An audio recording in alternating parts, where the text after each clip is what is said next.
text and subtitle ပေါ့နော်ထိုးနည်းကိုကျွန်တော်ပြောပြပေးမယ်သင်ခန်းစာလေးဖြစ်ပါတယ်ဒီသင်ခန်းစာရဲ့အကြောင်းအရာရဲ့အနည်းချုပ်ကိုကျွန်တော်ပြောပြပါမယ်ဒီသင်ခန်းစာကကြတော့ကိုယ့်ရဲ့ MTP တွေဘာတွေပေါ်မှာကိုထိုးခြင်းနဲ့music video ပေါ်မှာကိုထိုးခြင်းနဲ့စာသားတွေထိုးနည်းနောက်တော့ video တွေပေါ်မှာ movie တွေပေါ်မှာအင်္ဂလိပ်နဲ့ထိုးတဲ့အခါကိုကိုကဘာသာပြန်ပြီးတော့မြန်မာလိုပြန်ပြီးတော့ထိုးနည်းတွေကိုကျွန်တော်ပြပြပေးမယ်ဖြစ်ပါတယ်โอเคကျွန်တော်ဒီသင်ခန်းစာလေးကိုစအောင်เนาะโอเคပထမဆုံးအနေနဲ့ကျွန်တော်တို့က VN နဲ့ဝင်လိုက်ပါโอเค VN အထက်ကိုဝင်ပြီးသွားလို့ရှိရင်ကျွန်တော်တို့ကပေါက်လက်ခလာကိုနှိပ်ပါနှိပ်ပြီးသွားရင်ကျွန်တော် new project ကိုနှိပ်ပါโอเคနှိပ်ပြီးသွားရင်ဒီမှာကျွန်တော်မြန်မာ music video တွေမှာကျွန်တော်တို့ကမြန်မာစာသားလေးနဲ့တန်စင်လေးတွေ live ထိုးတဲ့အကြောင်းအရာလေးကိုကျွန်တော်ပြောပြပေးမှာဖြစ်ပါတယ်ခင်ဗျာโอเคပြီးသွားရင်ကျွန်တော်ဒီမှာ music video တခုကိုကျွန်တော်တို့ထည့်ရပါမယ်အဲဒါကိုထည့်ခြင်းတဲ့ music video လေးကို select ပေးပြီးတော့ next ကိုနှိပ်လိုက်ပါဒီတခြင်းလေးကိုကျွန်တော်ထည့်ထားပါတယ်ညွှန်မြန်ဝင်ပေါ့နော်တခြင်းကို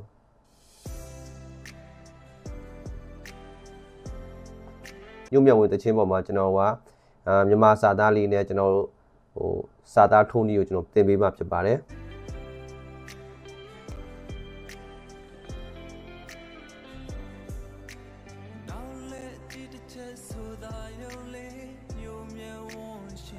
โอเคကျွန်တော်စပြီးထိုးအောင်ဆိုတော့သူကတချင်းစမဲ့နေရာကိုကျွန်တော်စမယ်နော်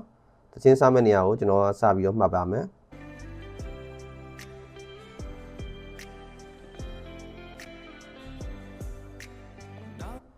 နောက်လက်ကြည့်ချက်စုံနာယုံလေးပေါ့နော်ပြန်နှားထောင်ကြည့်ပါ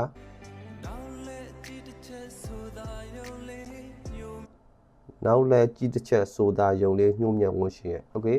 အဲ့တချင်းကိုကျွန်တော်စာသားထိုးမှတ်တော့ကျွန်တော်တို့ဒီမှာ test လေးကိုနှိပ်လိုက်ပါဒီလေးကိုပေါ့နော်ဒါအရှိကောက်ဆိုရင်တော့ THC test ပေါ့နော်စာသားထိုးတဲ့နေရာလေးပါပေါင်းလိုက်လို့ချက်နှိပ်ပါနှိပ်ပြီးတော့ကျွန်တော်ဒီမှာ test လေးကိုတစ်ချက်နှိပ်ပါ sub heading ဆိုတာဟာလေးရှိပါတယ်ဒီဟာလေးကိုနှိပ်ပါ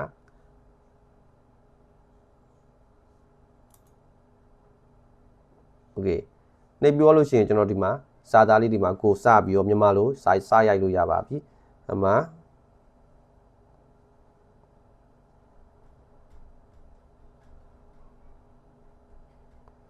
ညုံမြတ်ဟိုပြန်ပြီးတော့နားထောင်ကြည့်မယ်เนาะကျွန်တော်စာသားလေးကိုသချင်းစာသားကိုတစ်ချက်နားထောင်ကြည့်ပါမယ်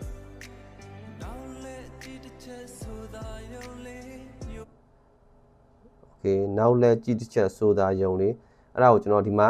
ဒီကောင်ကိုဆက်လက်လေးပြန်မှတ်ပြီးသွားလို့ရှိရင်ဒီပုံမှာကျွန်တော်တို့ကလက်လေးနဲ့ပြန်ပြီးတော့ဒီနေရာကိုပြန်ထိပြီးတော့ဒီမှာကိုစာရိုက်ပါမယ်နောက်လက်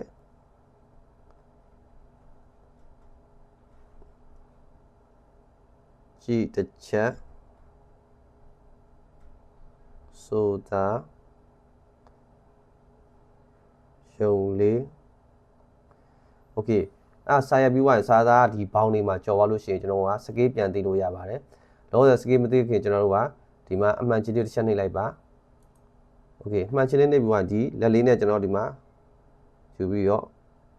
စာသားလေးထည့်လို့ရပါပြီโอเคထည့်ပြီးွားလို့ရှိရင်ကျွန်တော်ကဒီစာသားကိုအဖြူထည့်မှလာအယောင်ပြောင်းခြင်းလို့ရှိရင်ကျွန်တော်တို့ကဒီမှာ edit ဆိုတာလေးရှိပါတယ် edit ကိုတစ်ချက်နှိပ်ပါဒီမှာကျွန်တော်တို့မှာ color ပြောင်းတဲ့ချိန်နေရာလေးရှိပါတယ် color လေးကိုတစ်ချက်နှိပ်ပါဒီမှာကျွန်တော်တို့က stock ပတ်ထားတဲ့အခါလေးရှိပါတယ်ဘယ်အရာကိုထားချင်တာလဲကိုထင်းတဲ့အယောင်လေးပေါ့နော်ကိုပြောင်းချင်တဲ့အယောင်လေးပြောင်းလို့ရပါတယ်โอเคကျွန်တော်ဒီအဝါရောင်လေးနဲ့ကျွန်တော်လှုပ်ချင်တာเนาะဒီအောင်လေးကိုကျွန်တော်ထားလိုက်ပါမယ်ထားပြီးွားရင်ကျွန်တော်တို့ကဒီမှာအမှန်ချင်းလေးနှိပ်ပါမယ်ဒီမှာ font style တွေပါလေပြောင်းလို့ရပါတယ်ဒီမှာ font style ပြောင်းခြင်းနဲ့ဟာကြတော့ကျွန်တော်နောက်tutorial တခုကျွန်တော်ထပ်ပြောပြပေးပါမယ်အခုကကျွန်တော်တို့က color ချိန်ပြီးပါလိအခုဆိုရင်ကျွန်တော်ဒီရောင်လေးကိုကြိုက်တဲ့အတွက်ကျွန်တော်ဒီအဝါလေးနဲ့အနက်လေးကိုထားလို့ရပါတယ်မိတ်ဆွေကကြက်နေတတ်တဲ့color လေးတွေလည်းဒီမှာကိုမလေးကိုချိန်လို့ရပါတယ်ဟိုကျွန်တော်ဒါလေးထားမှဆိုတော့ကျွန်တော်ကဒီမှာအမှန်ကြီးလေးကိုတစ်ချက်နှိပ်လိုက်ပါဟိုအဲ့ဆိုကျွန်တော်ပြန်စပြီး play ကြည့်ပါနော်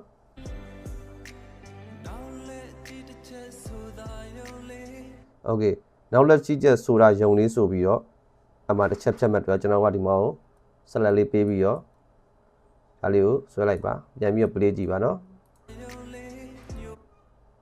ဆိုတာယုံလေးထိပဲပေါ့နော်ယုံလေးထိပဲဆိုတော့ကျွန်တော်ဒီမှာနောက်လက်ကြည့်ချက်ဆိုတာယုံလေးဒီထိပဲသွားခြင်းတဲ့အတွက်ကျွန်တော်ဇာသားလေးကိုလက်လေးနဲ့ဒီကောင်ကို စာပြီးတော့ဒီစိမ့်လေးကိုเนาะစာရေးထားတဲ့နေရာလေးကိုအဲ့ဒီဆိုရင်နောက်ကိုပြန်တွေးကြည့်ပါโอเคပြန်ပြီးတော့ play ကြည့်ပါเนาะ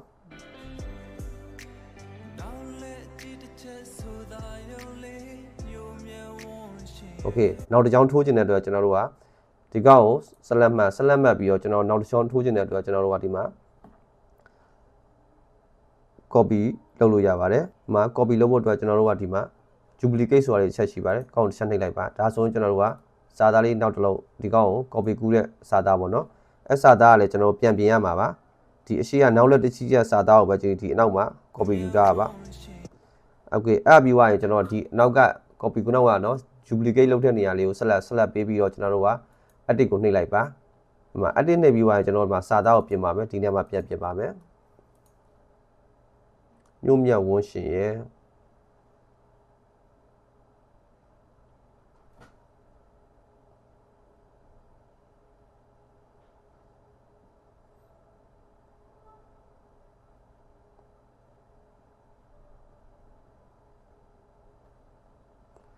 โอเคရှာပြီးသွားရင်ကျွန်တော်တို့ကဒီနားမှာ14ပေါ့နော်โอเคအဲ့ပြီးသွားရင်ကျွန်တော်ကအမှန်ကြီးလေးကိုနှိပ်လိုက်ပါโอเคတစ်ချက်ပြီးနားထောင်ကြည့်ပါဆိုတာယုံလေးကိုမြင်ဝဒီမှာကျွန်တော်အခုစာသားကနည်းနည်းလေးနောက်ကျနေတဲ့အတွက်ကျွန်တော်အခုညှို့မြတ်ဝန်းရှင်လေးကိုကျွန်တော်နည်းနည်းလေးရှေ့လေးဒီလိုဖိပြီးတော့ထိုးလိုက်ပါပြန်ပြီးတော့ play ကြည့်ပါ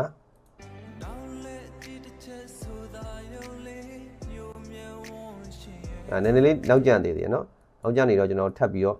ရှေ့လေးကိုညှိလိုက်ပါမယ်โอเคပြန်ပြီးတော့ play ကြည့်ပါ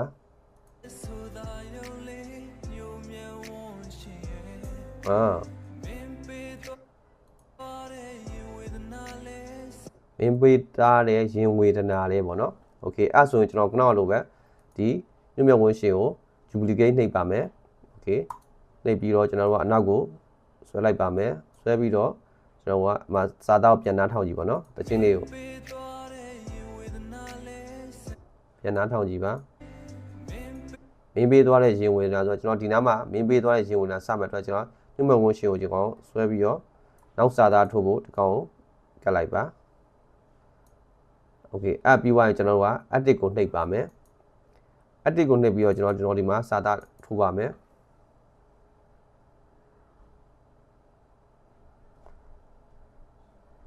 မင်းပေးသွားတဲ့ရှင်ဝေ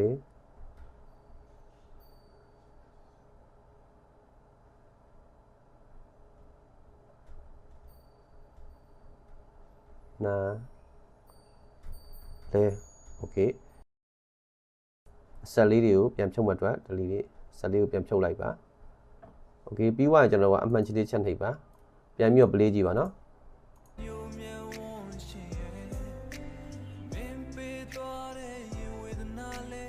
โอเคမင်းပေးသွားတဲ့ရင်ဝင်တာကနည်းနည်းနောက်ကျနေတဲ့အတွက်ကျွန်တော်အဲ့ဒါတော့ကျွန်တော်ကိုပိုင်ကိုလိုက်ပြီးညှိပေးရမှာတခြင်းလေးကိုစားမယ်โอเคသူကဒီကနေစားတယ်မင်းဆိုတော့ဒီကနေစားရကြကျွန်တော်ကဒီဟာကိုရှေ့လေးကိုနည်းနည်းလေးတိုးပြလိုက်ပါဖိပြီးတော့လက်လေးနဲ့ဖိပြီးတိုးလိုက်ပါโอเคပြန်ပြီးတော့ play ကြည့်ပါ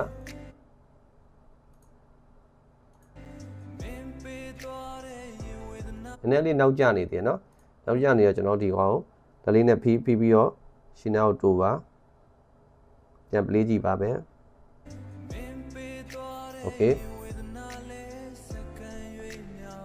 မင်းပေးသွားတဲ့ရင်ဝေဒနာလဲရင်ဝေဒနာနဲ့အနာကိုကျွန်တော်တို့ကဝေဒနာလဲဆိုတော့ဒီနာကိုစာဖြစ်တဲ့အတွက်ဒီစာသားလေးကိုရှေ့လေးနည်းနည်းလေးဆွဲကပ်လိုက်ပါ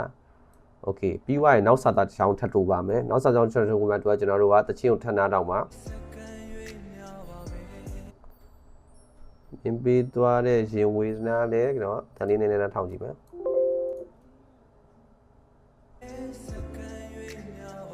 စက္ကန့်ရွေးမရပါပဲเนาะโอเคအဲ့ဒါကျွန်တော်ဆက်လက်မှတ်ပြီးတော့ duplicate နှိပ်ပြီးတော့ဒီကောက်ကိုနောက်ကိုဆွဲလိုက်ပါပြီးသွားရင်ကျွန်တော်ခုနကအတိုင်းပဲနောက်ဆုံးစာသားလေးကိုဆက်လက်မှတ်ပြီး edit လုပ်ပါလုပ်ပြီးတော့ဒီမှာစာသားကိုရိုက်ထည့်ပြီးပြင်ပါမယ်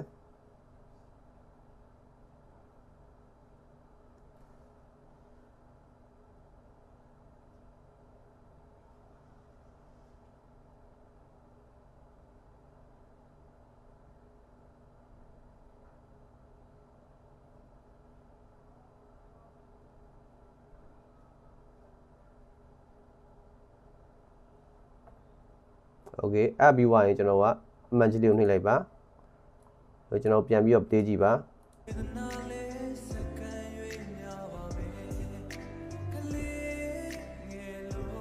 okay ကလေးငယ်လို့ဆိုရောကျွန်တော်တို့ဒီအားကို copy ကူးပါမယ် duplicate နှိပ်ပါမယ်ပြီးသွားရင်ဒီနောက်မှာ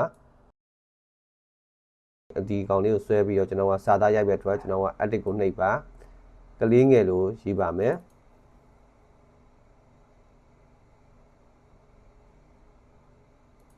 ဆက်လက်ပေးပါဆက်လက်ပေးပြီးတော့ကျွန်တော်တို့ဒီမှာပြင်မဲ့အတွက်ကျွန်တော်တစ်ကောင်ကိုပြန်ဖြတ်လိုက်ပါကလေးငယ်လို့ကလေးငယ်လို့အမဒိတ်တန်လေးနဲ့ဆက်လေးနဲ့ကလေးငယ်လို့ okay ပြီးသွားရင်ကျွန်တော်ကအမှန်ကြီးလေးနေလိုက်ပါပြန်ပြီးတော့ play ကြည့်ပါ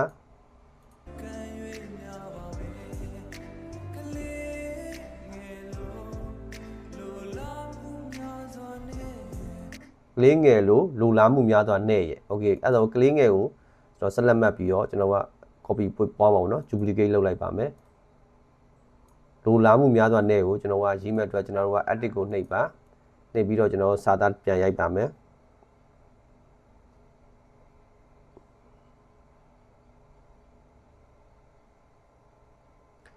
လိုလားမှုများစွာနဲ့okay ပြီးသွားရင်ကျွန်တော်တို့ကမန်ဂျီလေးကိုနှိပ်လိုက်ပါပြန်ပြီး play ကြည့်ပါ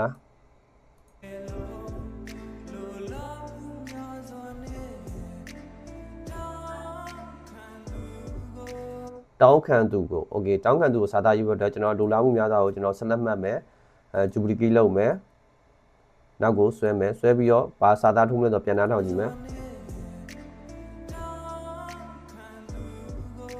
okay တောင်းခံသူကဒီထိအတွက်လေကျွန်တော်ကဒီကောင်ကိုနည်းနည်းလေးဆွဲလိုက်ပါပြီးသွားရင်ကျွန်တော်တို့ကဒီစာသားလေးကိုပဲကျွန်တော် edit လုပ်မှအတွက်ကျွန်တော် edit ကိုနှိပ်ပါနှိပ်ပြီးသွားရင်ကျွန်တော်ကစာသားရိုက်ပါမယ်စာသားကိုပြန်ဖြတ်ပြီးတော့တောင်းခံသူကို okay တောင်းခံသူကနည်းနည်းဟိုအတန်လေးကိုတီးလို့အတန်ကိုဆွဲပြီးဆိုရတဲ့တောင်းခံသူကို okay ပြီးသွားရင်ကျွန်တော်အမှန်ကြီးလေးနှိပ်လိုက်ပါပြန်ပြီး play ကြည့်ပါ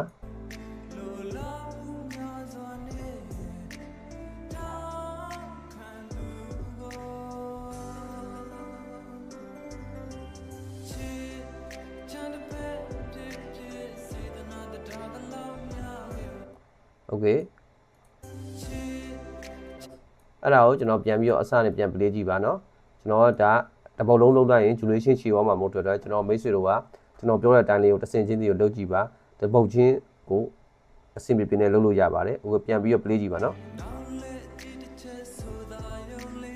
ယုံမြင်ဝရှင်ရဲ့စာသားလေးသူကတတ်နော်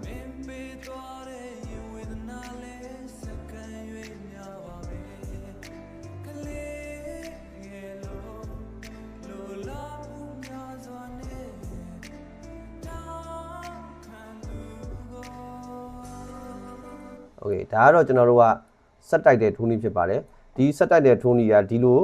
MTV တချင်းတွေကိုလည်းကိုယ်မြန်မာလိုလည်းထိုးလို့ရတယ်ဒီအင်္ဂလိပ်တချင်းတွေကိုလည်းဗမာလိုလည်းထိုးလို့ရပါတယ်ပေါ့နော်နောက်တော့ဘာထိုးရလဲဆိုကိုယ်ဘလောက်ရိုက်လို့ရှိရင်ကိုယ့်ရဲ့စကားပြောရဲ့ကောက်မှာကိုယ်ကဒီလိုလေးလည်းထိုးလို့ရပါတယ်ဒါဆိုကျွန်တော်ကဒီတချင်းလေးကိုလိုက်ထိုးပေးတဲ့အတွက်အဓိကဒီတချင်းကိုနားထောင်ပြီးတော့ဟိုသူတချင်း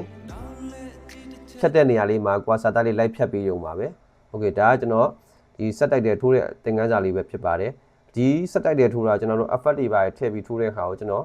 နောက်သင်ခန်းစာမှာကျွန်တော်ထပ်ပြီးတော့ပြောပြပေးမှာပဲဆက်တိုက်တဲ့ထိုးနည်းတွေကိုမိတ်ဆွေတို့အရင်လေ့ကျင့်ကြည့်ပါပြီးသွားတာနဲ့ကျွန်တော်နောက်တစ်ဆင့်ကိုကျွန်တော်ထပ်ပြီးတော့သင်ပေးပါမယ်ခင်ဗျာအားလုံးကျေးဇူးတင်ပါတယ်ခင်ဗျာ